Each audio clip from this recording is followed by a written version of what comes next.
أعوذ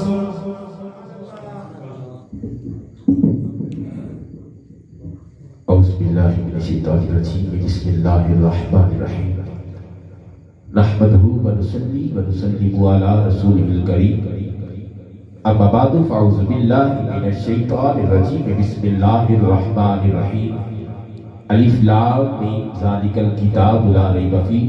آمنت بالله صدق الله العظيم وبلغنا رسوله النبي الكريم الأمين ونحن على ذلك من الشاهدين والشاكرين والحمد لله رب العالمين إن الله وملائكته يصلون على النبي يا أيها الذين آمنوا صلوا عليه وسلموا تسليما كثيرا كثيرا. کوئی زبان خاموش نہ رہے، اس یقین کے ساتھ درود پڑھیے کہ آج ہم انوار مدینہ مسجد میں بیٹھ کر درود پڑھ رہے ہیں. گنبد خضرا میں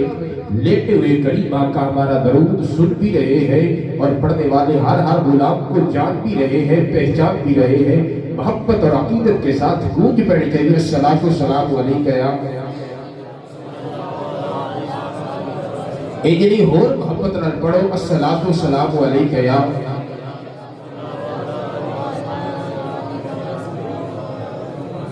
الصلاۃ والسلام علیک یا سیدی یا رسول اللہ وعلا آلک و صحابک یا خاتم النبیین. اب آپ اسی وقار مختصر کی اسی حاضری ہے. قرآن مجید فرقان حمید کی جو آیت مقدسہ آپ احباب کے سامنے تلاوت کی ہے، اللہ رب العزت نے فرمایا الف لام میم، یہ حروف مقطعات ہیں، اور فرمایا ذالک الکتاب لا ریب فیہ، فرمایا یہ وہ بلند رتبہ کتاب ہے کہ جس میں کوئی شک ہی نہیں ہے، جس میں